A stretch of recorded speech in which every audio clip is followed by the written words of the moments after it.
Paranormal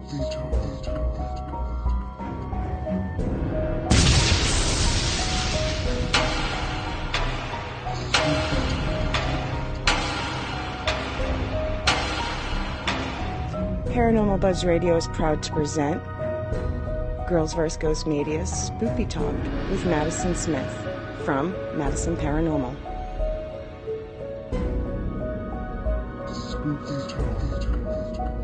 You can find Spooky Talk every other Sunday, 6 Eastern, 5 Central, right here live on Paranormal Buzz Radio. Be sure to join in the live interactive chat by going to Spreaker.com or downloading the Spreaker app for all devices.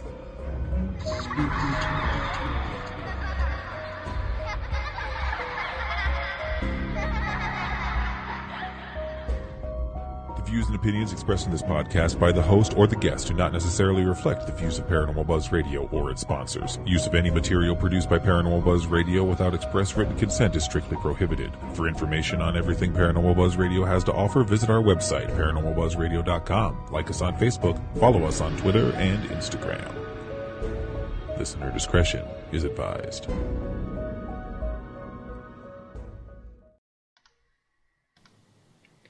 Here's your host, Madison Smith.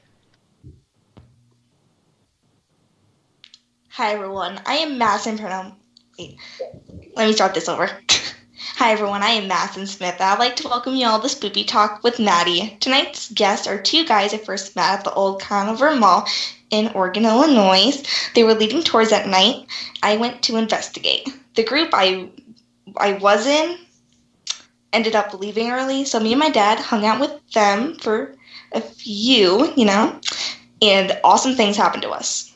So, would everyone please give a spooky welcome to Steve Bartel and Josiah Lee Henson with Bartel and Henson Paranormal.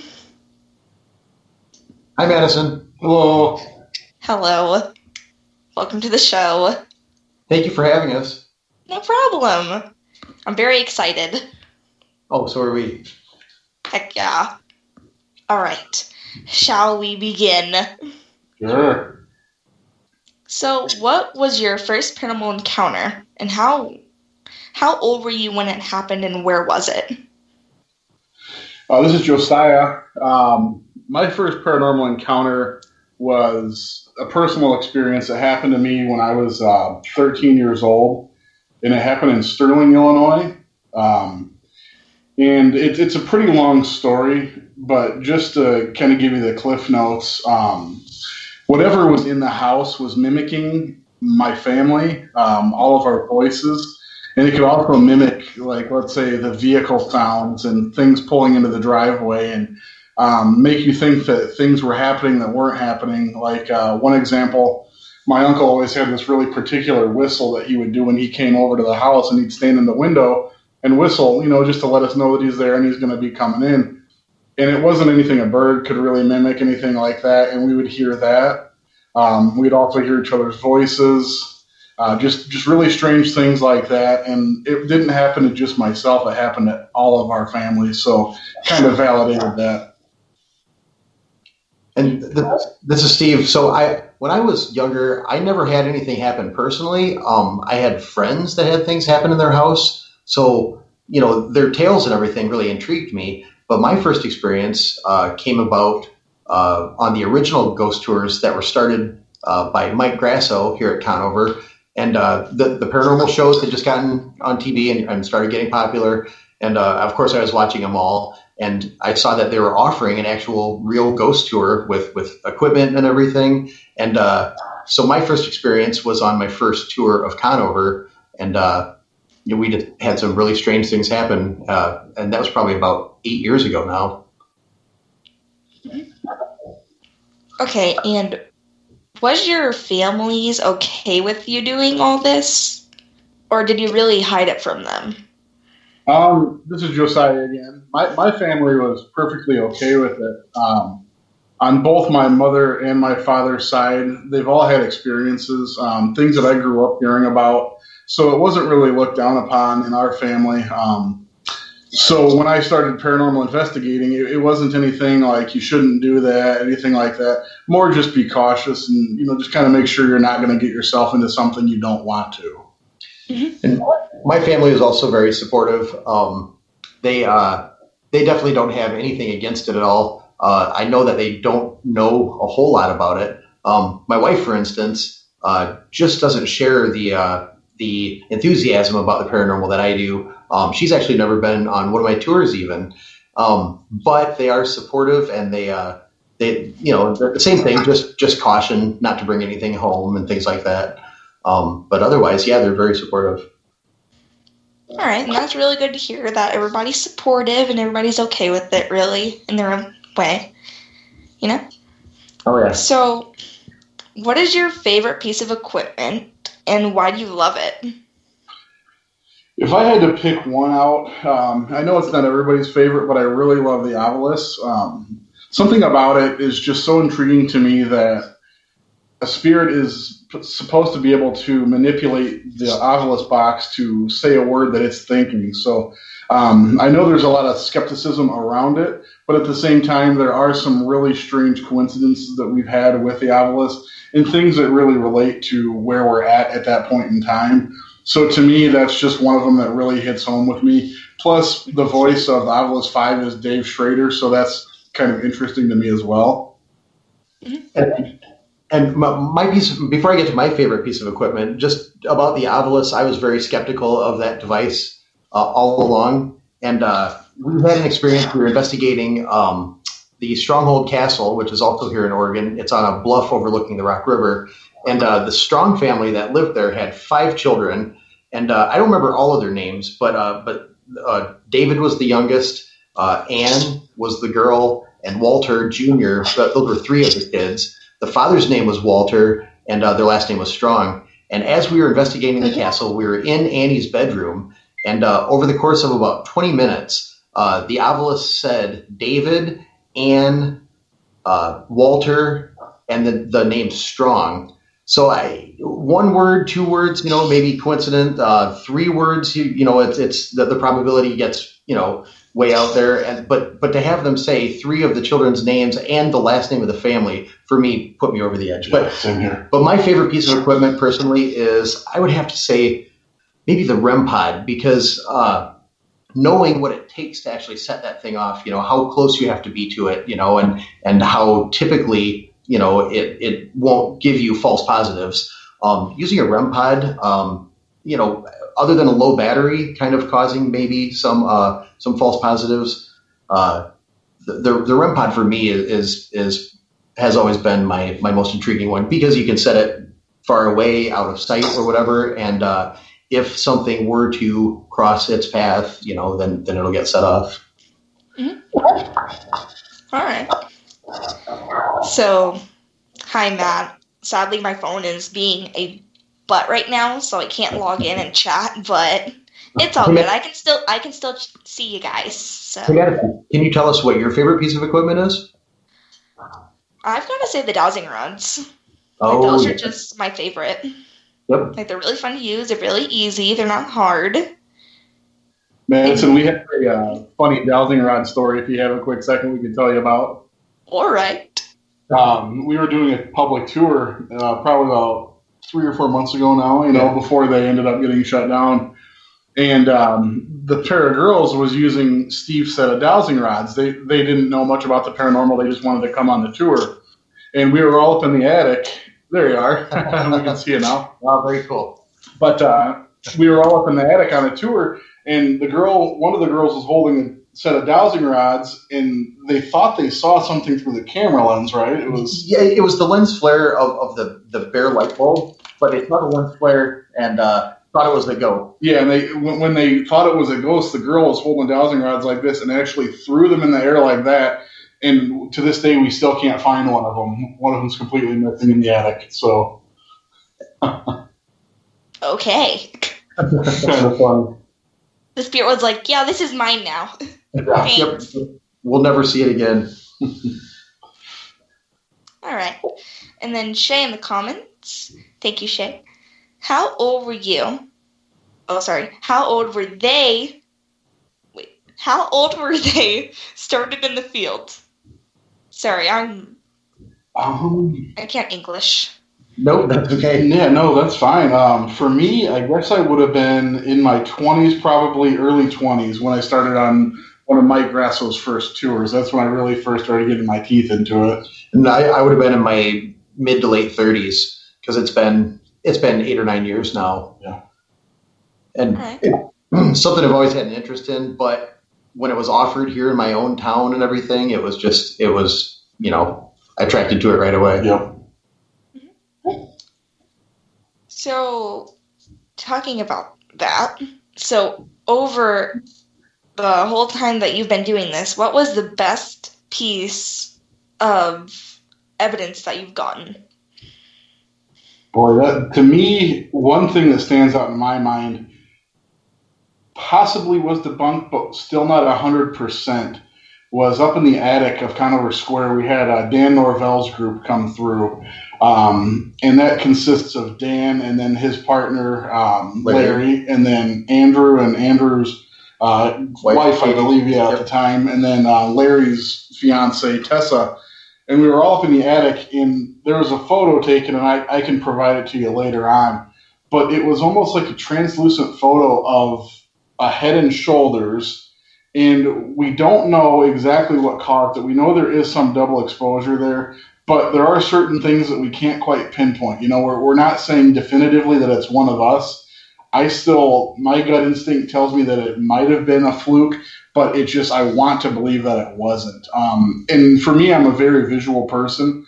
So to see this image, it was just beautiful no matter what it is. Even if it's not 100% like paranormal, to me it's just an amazing photo. And I'll share it with you once we get offline. All right. And my most unique experience, it was a personal experience. I did have an audio recording of it, but it didn't quite do it justice. But we were up in the attic. We were in roughly the same area where this picture was taken. And this was on Halloween. It's had to have been 5 years ago now. And we were guiding a public tour on Halloween night. And we were up there in the attic. And I tell this story on all the tours because it's the most, it's the craziest thing that's ever happened to me so far. But we were in the attic. We had just got done doing an EVP session. We had the laser grid up and everything. And it was kind of quiet. Not much seemed to happen. So we all turned on our lights. We were gathering up the equipment and kind of milling around. And we heard across the room, we heard what sounded like a nail dropping or some sort of metallic like clinking. And so everyone stopped and we all kind of headed over to the area and we looked and there were staples on the ground and picked up the staples and threw them down. And we're all like, yeah, that's exactly what we heard. So we're taking pictures, and everything. And next thing you know, in the far back of the room where no one was at, same noise again. And part of me, I was skeptical that maybe someone in the room was messing around and just kind of throwing them around just to freak everyone out. But as we were coming together there as a group, there was one girl near the back and she was a little bit freaked out by it. As she was coming back towards the group, from the back of the room where no one was at, either a rock or a piece of plaster or something was thrown from that area and landed right by the whole group. In fact, it whizzed right past that girl. She could feel the air whoosh past her. So there was some poltergeist activity up there on that night. Now, as many times as we've asked for it to happen again, it hasn't repeated itself. Although in recordings we've made, you do hear things moving around up there in the middle of the night. Wow.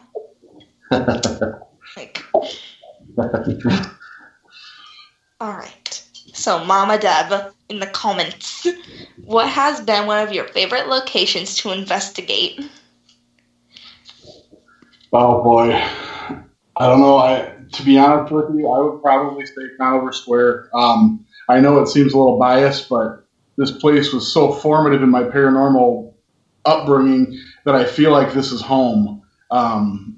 I can honestly tell you that I don't believe I could ever get sick of investigating here. It's just that active and that it's almost like it draws me here. So by far, I would pick Conover Square. And by the way, the reason Josiah says here is because we're sitting in Conover Square right now. We have an office in the building that we still use. We have got keys to the building because of that. Yes. We can no longer give tours, but we are still based out of here. So all of our equipment's in the office and everything. So we're actually coming to you from Conover at the time. Correct. I'm going to say I'm kind of torn between maybe I haven't been to a whole lot of places, probably a dozen or fewer. But for me, it's either a toss-up between, I would say, Farrar or Edinburgh Manor. And I'm probably going to lean more towards Edinburgh Manor. The first time I went there was after it had already been on television. So it was a known hotspot, and I had already seen what other people had experienced there. So going to a location like that, you're all excited because, you know a little bit of the background, you know what's happened. You're walking in there and everything, I'm sure you can relate to that. And it's close enough for us that I've been there probably 5 or 6 times now. I know other people have been there way more than that. But for me, that place with its history and the number of recorded deaths there and just its location kind of out in the country and everything, and just with the energy, there's always something that happens when you go. And for me, I'd have to say that's probably the place I like to investigate the most. And a close second for me, Madison, just as I was thinking about it, would be Iolani Palace in Honolulu. I've done that several times, and that is just a place that's just, you walk up to it and it's just got this ominous feeling to it in the evening.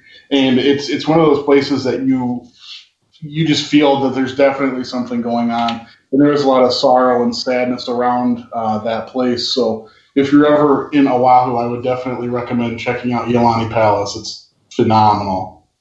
All right. Do you know any of the history of that place, or no? So when the white men began to take over the palace around the 1800s, some of the people that were part of that palace, it was like a kingdom. They were basically shut in the palace all by themselves, and this one lady stayed there until she passed away. She was in one of the windows. She was part of the royal family, and she stayed there until she passed away. And they claim that you can see her spirit in some of the windows. And around the palace are these big banyan trees. And if you've ever seen a banyan tree, it's like all these roots, but they grow upward. So it's something to definitely look at. But banyan trees are supposed to be portals to other lifetimes in Hawaiian culture. And some of these trees are hundreds of years old. And just going out there and standing amongst these trees, you have this feeling of electricity rushing through your body. And I was dating a girl at the time who was going to school at Hawaii Pacific University.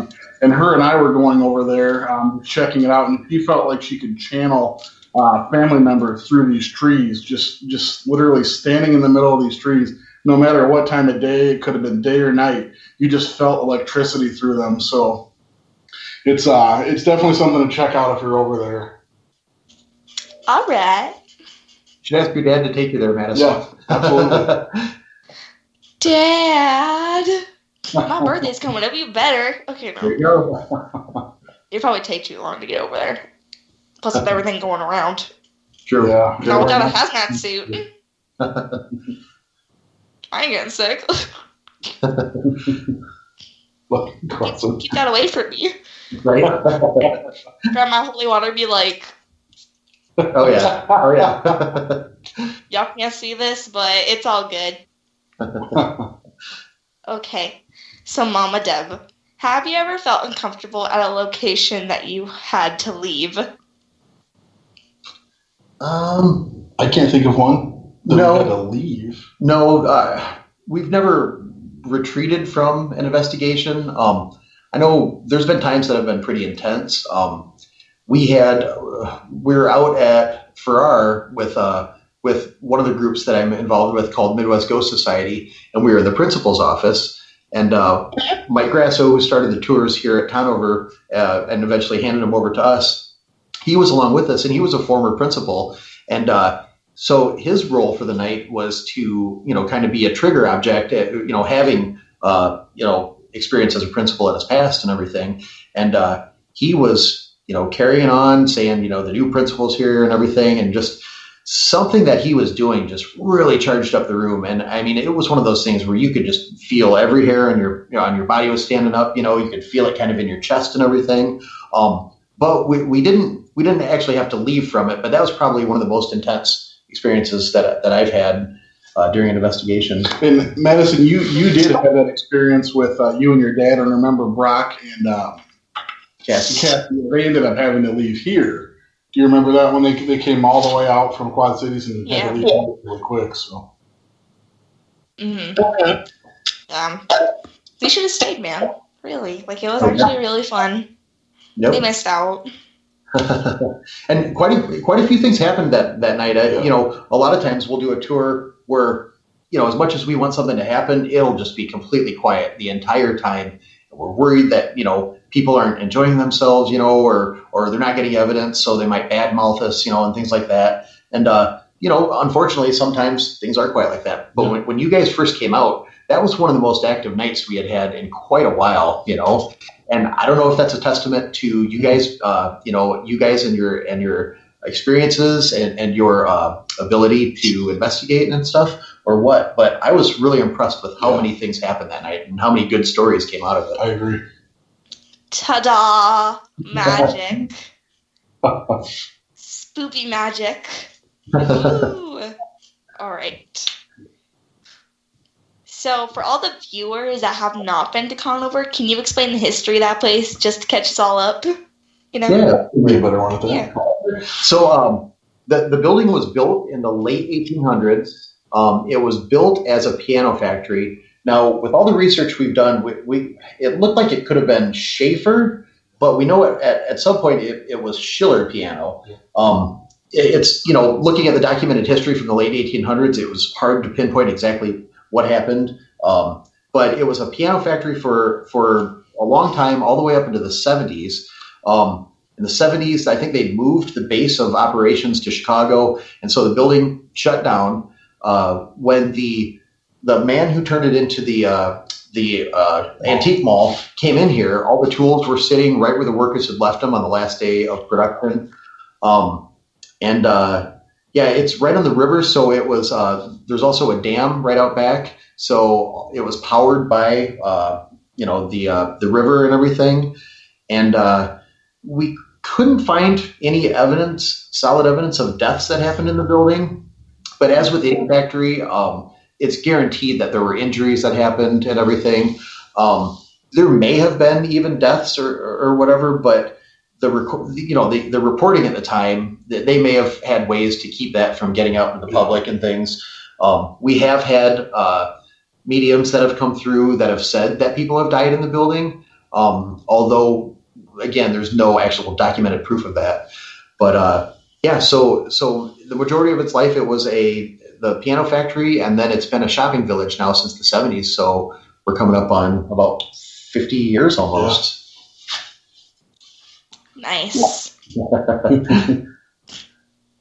That was a round of applause. Yes. And the history of the tours themselves, so Mike Grasso started them. He owned a shop in here called the Vintage Cupboard. He sold a lot of resale items, but he also sold, vintage tin toys and things, incense, a lot of different things. And we had actually come into his store and met him, but then he got permission to start up the tours. So the tours would start in his store, and then we would go out and tour the building and then end up back in his shop at the end and everything. And I don't know, like Josiah has said it many a time, but I totally agree with him. It was, when you came in, just the smell of the incense, the smell of the building itself, and the excitement about what you were about to go through and everything was just unmatched. And from the first time I did that, I knew that I wanted to do this as often as I could. I agree. Every time he would offer up a tour, I would be pegging him, Mike, let me get on it. I want to come on. I want to come along. So, and that's the thing. Both of us attended his tours so many times. It turned into, hey, would you mind helping me out with the tour? Maybe if I got a big group, maybe you could take some to one part of the building and everything. And so then that morphed into when Mike moved to Pennsylvania a few years ago to be near his parents and everything. One of his parents was ailing at the time, and he just basically handed the keys. He handed the keys to me and said, please keep this going on. So I did it for about a year by myself. And then it just occurred to me that Josiah would be an awesome addition to this because he had so much experience as well and everything. And I asked Josiah if he wanted to join. And we've been partners in this, since then. It's been a couple of years. And the building owner now has decided he no longer wants to have tours done here. He's told us a few different reasons for it, but ultimately he says that his liability insurance is too much of a risk. He's really afraid of having to pay too much and everything, and he essentially ended the tours. So and it is sad, but there are good things that have come out of that. And I will speak to what Steve said when he first asked me to join him on those tours and be a partner in this. There are very few moments in my life that I'll remember forever, but that was one of them. I felt like I was on the right path at that point in time. So that was pretty great feeling. Yeah. And then talking about the building, do you have a favorite part of the building, or do you just go anywhere? Mine is the basement. I prefer the basement where, remember you were talking to your dad and you felt like something was coming up behind him. Do you remember that part of the basement? That's where mine is. Yeah, it's a very large room and with an elevated platform. So the sub basement is the lower part, but we're not really allowed to go down there because of all the things they have stored down there. So when we go in there to investigate, we're on this upper platform, but with wide open space and like a area underneath and everything, just to set the picture for the basement. My personal favorite is going to have to be the attic. I've just had too many things happen up there. Plus, as far as the feeling you get when you walk up there, right away whether or not it's going to be an active night or not, because it's very heavy. Just walking up those loud, creaky stairs to get up there and everything, you know right away kind of what you can expect for that night. But yeah, that's my favorite. Although anywhere in the building was a potential place to experience paranormal activity, even in some of the areas that we didn't take groups to because things didn't seem to happen regularly there, people would still have things happen. And we have stories that come out of just about all areas of the building. Okay. So Mama Deb in the comments asks, where would you like to investigate that you haven't yet? We're actually going through this. I'm the founder of Rock River Area Paranormal Society, and it's separate from Bartel and Henson Paranormal. So Rock River Area Paranormal Society is composed of about 10 to 12 people that are all interested in ghost hunting. We go on tours together and everything. And we have this ongoing chat in Facebook where we're talking about all different kinds of places we want to go. And we just took a poll last night, and my place that I picked that I really want to go is McPike Mansion in Alton. I got a feeling that that's going to be a very active place. And it's actually leading in the poll, too. Yeah. It's got the most votes right now. Yeah. So, for me, man, there's so many places I want to go to. But I guess locally, I would really like to get down to the Mineral Springs Hotel. Had a chance to go there with my Midwest Ghost Society team out of the Chicago suburbs and wasn't able to make the trip. But that being another place that just seems to have some unique activity, and I'm pretty sure you've been there at least multiple times, maybe. Yeah. So that for me is the place that I really want to make it to. Yeah, it's a really cool place, so you won't regret it. Cool. I know there's. Go ahead and say. Oh no, that's okay. I was going to say I know there's destinations all over the United States and all over the world, but I'm thinking stuff that's realistic drive for us and everything. Yeah. By the way, sorry so these kids are playing outside. Like, nothing against that, but like, it's quarantine. The door that's all go out of my house is the mailbox. Yes. Like go home, don't get sick. You need to stay inside. If anything, play some card games. Like, I got my cards right here. Yeah. Were those Star Wars cards? Yeah. Nice. What do you expect from me? Awesome. Well, maybe Ghostbusters cards. Yeah, Ghostbusters cards. No, you just wait. And our special guest is Stay Puft. Nice. I love it. I love that hat. His face is crooked, but it's okay. Nice. We need these movie theaters to get back open. We need to get past this virus thing because the new movie's coming out. Yep, this summer, right? I believe so. Yeah. Nice. Oh yeah. Then I also have a Darth Vader helmet in here because it won't fit in my room because I have too much Star Wars stuff in there, so it won't fit on my shelves. I would have put it on, but. My big fat head won't fit in there, so you ain't gonna trap me. Not today. Nice. They've definitely been Disney Plus a workout with the quarantine going on, you know. Already got it. Nice. Disney Plus, Netflix, Oh, Space. I got it all. It's all good here. Okay, let's see. So, Eye of the Beholder, is there a location that you won't go back to? That's a good question. For me, nothing that stands out, no. No, I mean, we've been very fortunate that we haven't necessarily brushed up against anything evil or demonic or anything that has caused something to us, you know, that we don't want to repeat. I can't think of anywhere that I wouldn't return to. But then again, like I said, I've probably been to less than a dozen locations. So maybe I haven't been to a place that would make me not want to, you know, investigate there again. I'm sure as we continue to do this and as the years goes by, I'm sure there will be somewhere that may, you know, make me reconsider that. You feel the same way? Oh yeah, I can't think of any place. No. Have you had any bad experiences at a place that you refuse to return to, Maddie? To be honest, like if something bad happens at a place, I'm gonna go back. Well, I don't care. Right. Yeah, I guess even attachments and things like that. I guess I don't worry about that going into a location, you know, or yeah. I would say I'm more concerned about like the human element, you know, like if somebody does something or if they start price gouging or something like that, you know, that's where I'd be more concerned about at this point.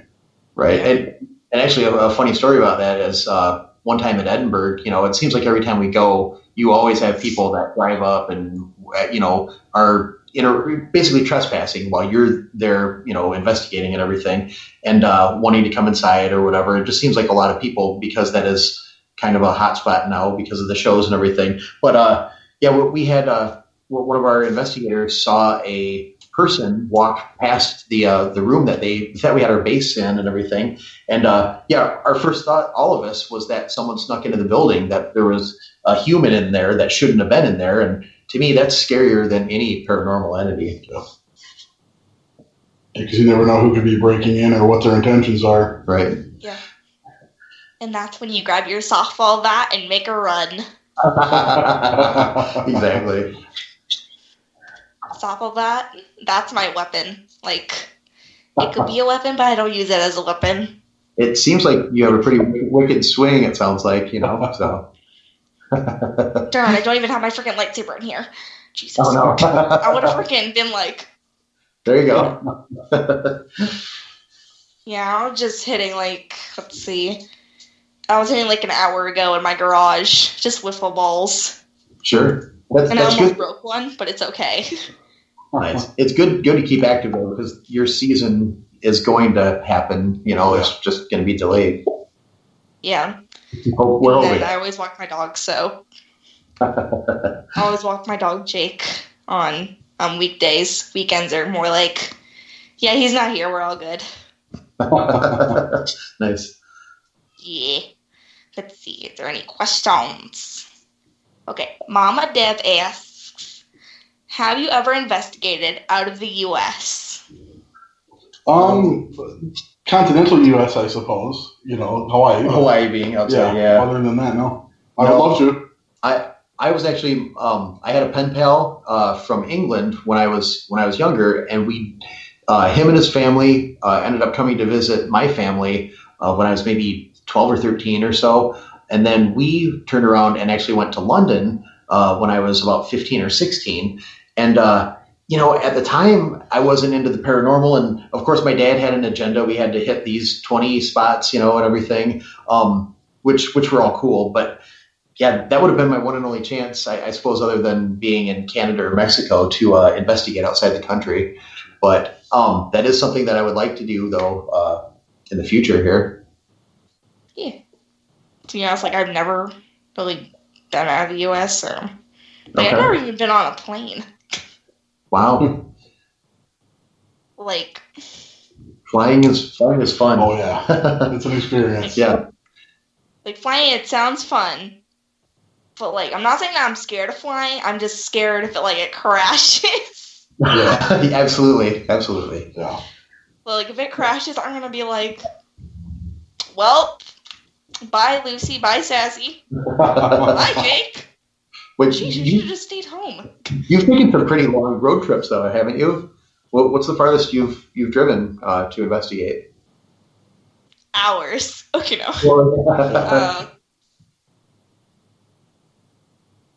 Look, man, I have the attention span of a gnat. I cannot remember. Well, you guys will probably be driving to New York later this year, right? Yeah. Yep. I'm not. Well, like, I'm looking up to be there, but I'm not looking up for the drive because I get really car sick. Oh, okay. Like, even driving down to Walmart, I'm like, oh my god. Oh, no. I used to get that way. If I'm not the driver, Steve can attest to this, yeah. I do get pretty car sick. I found closing my eyes and just sitting my seat back helps me out a lot and just going to sleep. Yeah, so if we're going to go to sleep. But my dad always takes pictures. You're right. Yeah, me, Dad. True, man. That's a lot like me. Yep. Like, I love my dad to death, but you know what? You get there faster and you get home faster if you sleep. You know. So. I just feel guilty because I'm not aiding in the driving. Of course, you can't anyway, but you know. Not yet. Not yet. Yeah. Okay. But like, anytime I try to fall asleep, my dad's just like. So like, I'm forced to stay awake. I know. Like, I'm just sitting there with my Netflix. Oh, this one time we were driving and there was a funded package. So my mom, she had a glove box in her car, and inside of it, there was a funded package, and I was starving, so I ate it. I didn't know if it was bad or anything. I was just like, nice. It was very good. I miss those 3-foot-long pixie sticks. Those you know, fun. Yes. I just hit that. Let's just fix that. Okay. Okay. I don't even know what the heck I'm doing anymore. Okay. If you'd like, we could maybe tell you a little bit about. I know you got to visit our new location that we're giving tours out of. Would you mind if we told a little bit about the new location? Go ahead. Feel free. All right, I'm going to let Josiah handle this. Sure. He's the most intimate with the place. Sure. So it's the Scottish Rite Freeport Consistory in Freeport, Illinois. And for those of you who are aware, the Scottish Rite is a part of the Masonic family. So it's just a higher level of Freemasonry, and it's where all different area lodges meet. So I live in northern Illinois, so we've got Rockford, Byron, Freeport, Dixon, some of the larger communities. They all meet at the Scottish Rite facility, and it's a place that was built in the early 1900s, and it's just massive. There's a helmet. Absolutely massive place. And we've been fortunate enough to be asked to start running tours out of there.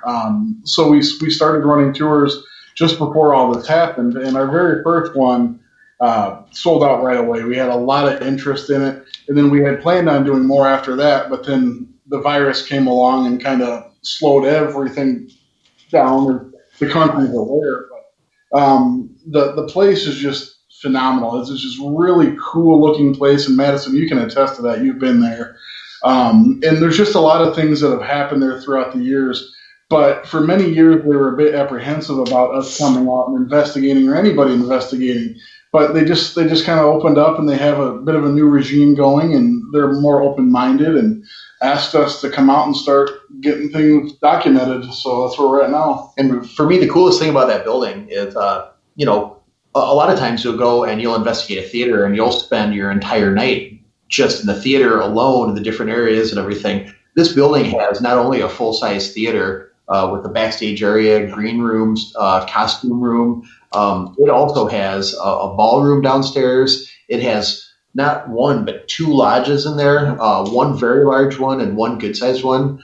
And Crystal room. Yeah, the crystal room where the pool tables are and everything. Mm-hmm. There's just so many different areas to investigate in there, and each one in and of itself could do an entire evening. So it's really cool. And that first investigation we had that you were a part of, Maddie, and everything, we were surprised that probably 18 of the 20 people we had were all members of paranormal teams, and I know that each team, kind of has their own way of doing things, and the format at Conover is if you came in, we would just let you have the run of the building, and we'd stay out of your way and everything. Now, this place being a little different, we were able to allow all the teams to kind of go off and do their own thing, but kind of with the format and everything. And I don't think we had a whole lot of cross-contamination of data and everything. And it seemed like almost everyone had something significant happened throughout the night. Yeah, absolutely. And we'll learn as we go. We'll learn how to structure it a little bit better as we go. These are all things that we're experiencing new. So, it's one of those things that as you go along, you're going to pick up what's going to be best for the group. And locations can change quite a bit depending on how you want to run them. Locations can really dictate how you run them. So we'll get to the point where we're really fine-tuned on it. But even like Steve said, this first one, I think it went incredibly well for our very first one out of that building. Yep. And by the time we have a public group in there that might not have a lot of experience investigating, we'll know what things have happened, and we'll have stories to tell them, and we'll be able to kind of guide them along to hopefully steer them into areas where we're likely to catch activity. But that's cool. Sorry, I'm doodling on my board. Nice. All right. I'm such a kid. I'm just like... That's all right. You're supposed to be, having fun in quarantine. Exactly. Having fun in days. My son, who's about your age, plays nothing but video games in his room. We won't see him for almost entire days at a time and stuff, and communicating with friends and everything. But me and my friends, we communicate over text. Sure. Well, they Snapchat, same thing. Yeah, we got Snapchat, so we're just But I'll still come downstairs. Me and my mom and my dad, me and my mom play cards. My dad's just have fun. They want to play Uno all the time. So yeah, we do a lot of card playing too. I play Uno, but I like playing cards. Just I like playing charades. I mean, not charades. What is it called? Solitaire. I like playing solitaire. And then there's Russian Rummy. Okay. I play that one all the time. Nice. And then I just know this one. I don't really play it, but it's called Slapjack. Oh, yeah. Yep. Very familiar with it. Yep. Just wait. You should learn Hearts or Euchre if you get a chance. Maybe quarantine's a good time for that. You gotta teach me that after the show. Just saying. You're my teacher now. Have fun.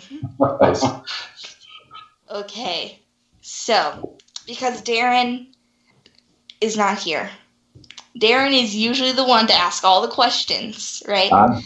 So, Shay is taking over the responsibility to ask, what's the one object in the world you don't want to be haunted? Ooh. One object. I would say my bed. I would not want my bed to be haunted because you can't get away from it. True. No, that's a good point. You need rest. I'm trying to think for me. I don't know. Maybe my truck. I mean, it would be awful if my truck was haunted because I'd hate to have things distracting me while I'm driving down the highway or driving around town yeah. Can't imagine driving down a long country road at night, and seeing someone in the back that shouldn't be there. You probably get used to it, but at the same time, I definitely don't want my vehicle haunted. How about bacon? You don't want bacon haunted. It'd be gone before it could even haunt me, True, I ate bacon this morning. Right. So did we. Round of applause. Yes. Nice. Y'all are not my favorite. Okay. So Mama Dev asks, do you prefer to have a history on locations or just going blind?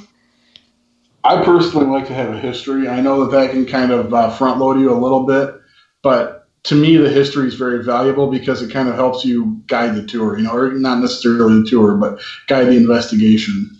Yeah, I agree.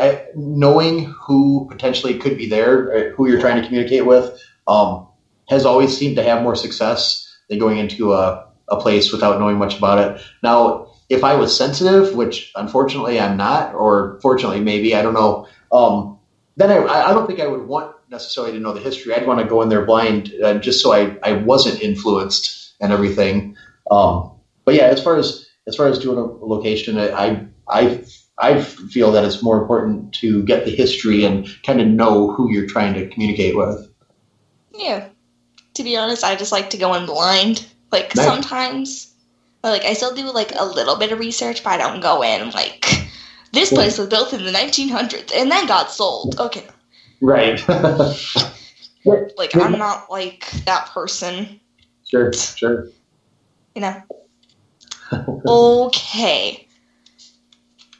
So this one's a fun question, just like the last one. What are some of your favorite snacks to eat during an event? I know mine. I'm a cookie person. I'm always going to have Oreos or like Chewy Chips Ahoy or even home baked stuff. But yeah, for me, it's always cookies. I've got to have cookies at an investigation. For me, I snack, I graze, but I don't have one particular one. But if it comes to drinks, I love Jarritos. And I'm unusual in the fact that I only have them at certain places. Like those Mexican Pops. I don't know if you ever had them, but they're very, very good. But I just like having those around sometimes, but I don't always have them, I guess, if that makes any sense. Yeah. But they kind of tie the two together, like Stronghold here. Sure. There you go. Nice. Bacon buddies. Nice. Very nice. I love it. So where am I in that picture? Y'all can pick. I'm just going to be the small one. Nice. Perfect. I'll be on the left. Yeah, it's funny. I'm only 5'5". Y'all are like, y'all are skyscrapers. No, that's all. Josiah towers over me too. So He's a skyscraper. Uh-oh. He's like, hold on. Hello, everyone. That's exactly right. Nice. That's how I feel. It's funny, walking around the attic at Conover, a lot of times we have bats flying around in there, and me at 5'10", I'm still ducking, and everything, and Josiah's like, well, I'm up here at 6'6". Well, how do you think I feel? The bats are on my level, man. Yeah. You're good.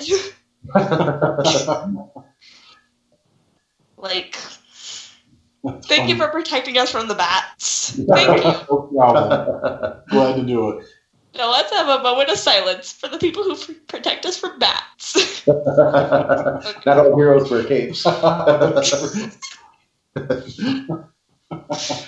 Sometimes they're just way taller than you. Thank you. I just forgot how to freaking English. Oh yeah. Don't ask. I forgot how to mathematics yesterday. I was like, oh man. How is your e-learning going? Are you guys doing the e-learning? Yeah. Math? It's different, isn't Like when I have to do math, I'm like, why can't it just be -0? Right? Like, oh yeah. Yeah. like 0 times -1 should equal -0. -0 does exist. Jeez. Yeah, I've got three kids doing online e-learning, and my oldest is taking her college courses online now. So yeah, it's yep. Very nice.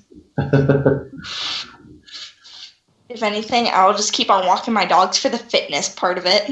Everything else, math. I'm gonna get a math job.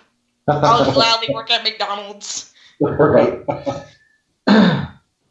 Like, get away, math. No. You cannot bother me in this house. This is my house. You cannot follow me home. I ended up not being able to get away from math. I ended up falling into an engineering role. So I use math way more than I ever wanted to. But it's This interview's over. Yep, I'm warded off now. Here You got him. you go. Good. All right. Probably the viewers are like probably just so confused. Oh God, it smells like herbs. I'm gonna sit over here now.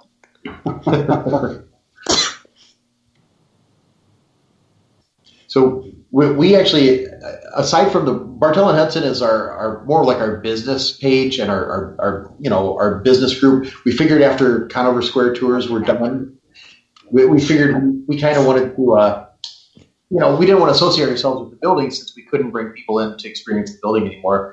Bartel and Henson being our paranormal page. Josiah told you about RAPS, our Rock River Area Paranormal Society. We were actually to the point where we held an investigation, a public investigation out at the White Pine State Park at the Lodge last Halloween. And the people that came had such a good time, and that sold out really quickly, that other places have now asked our paranormal team, RAPS, to come in and hold, dinners, presentation, and then a paranormal investigation. And we had one lined up for the Byron Historical Society for March 21st. And unfortunately, with everything that happened, it got postponed. We were talking with the Laredo Taft campus, which is located right where the Blackhawk statue is that overlooks the Rock River here in Oregon.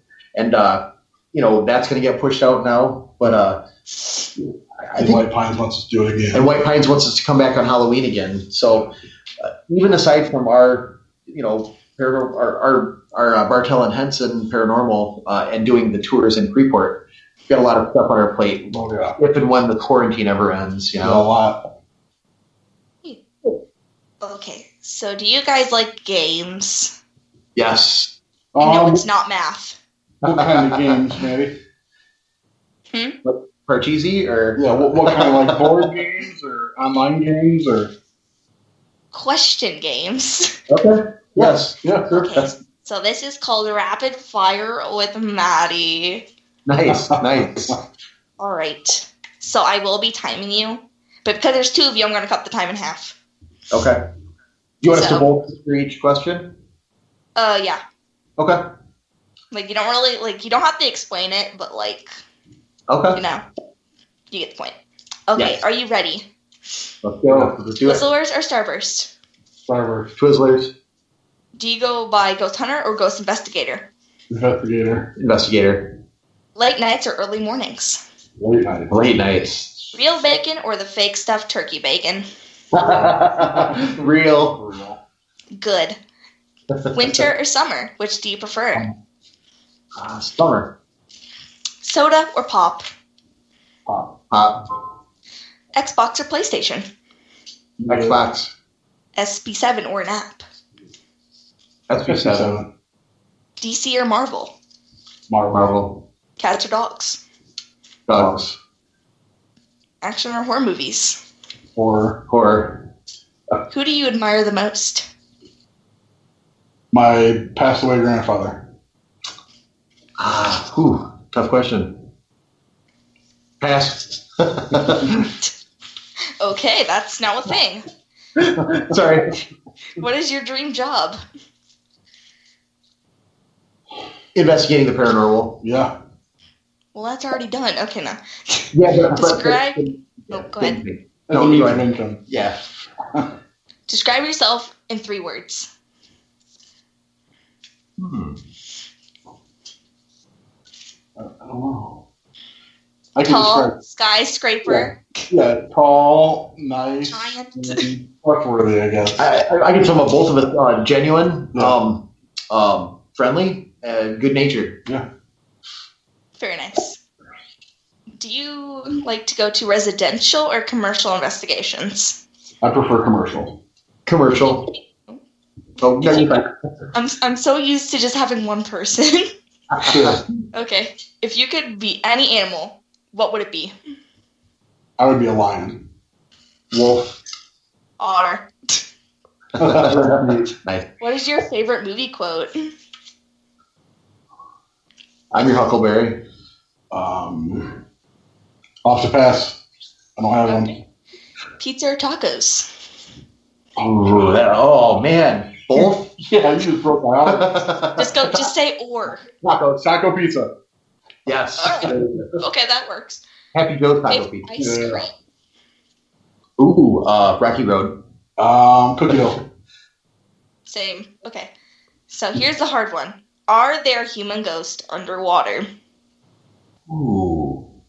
Yes. Yes. All right. Yeah.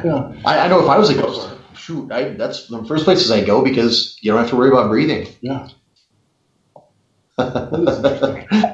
So your time was 2 minutes, 44 seconds, and 79. Now I have to get my calculator. Hold on. Okay. I want to put that into a decimal.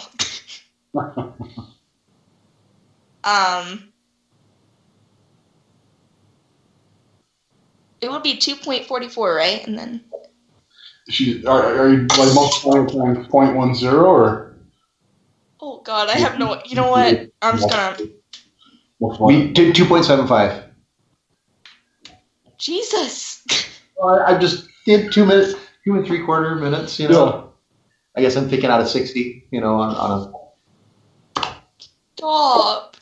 a. 1, 22. Yeah, because it'd be 2.50 for half, then 2.25 and a quarter. 1 minute, 22 seconds, and 39.5 milliseconds. And then Nice. split in half. That's the most math I've done. What's the record, Maddie? I have no idea. I don't even keep track. Now, Rob has, his was, over 10 minutes, I swear. So, hold on, my candles. No, I'm going to leave that one burning. That one smells good. Okay. Well, I'm starting to see the shadow man rounding the corner, telling me that our time is almost over, sadly. I would really like to thank you guys for being on and taking time out of your busy schedules to come on and chatting with myself and my listeners here on Spoopy Talk. And Thank you so much for having us, Yes, Maddie. thank you very much. This was a real pleasure. okay, and then before we do sign out, before we peace out, my dudes, would you like to give yourself a shout out of your pages, Yeah, Okay. sure. Yes. Yeah, absolutely. If you'd like to look us up, you can look us up under Bartel and Henson Paranormal on Facebook. And then if you want to find our private group, that's under Rock River Area Paranormal Society on Facebook as well. And I'll also give a shout out to the other group I'm affiliated with. It's Midwest Ghost Society. You can also find us on Facebook as well. We have a website as well. And actually, we still have the Haunted Conover Square website still active. If anyone wants to go there and look at some of the evidence we caught, pictures, that's available as well. Is that it? Is that it? Wow, that was really short. Okay. So now for all my listeners out there, I'd really like to say thank you for being with me tonight. My next show is May 3rd with Brandon Elvis. I'm not sure if I'm pronouncing the last name right. I'm sorry. I'm really bad at last names. Okay, Brandon Elvis with Ghost Hunters. So make sure if you're not following me, give me a follow at Madison Paranormal Investigation on Facebook and Maddie_Paranormal_Investigation on Instagram. So for tonight, peace, love, and happiness. And most of all, stay spoopy, everyone.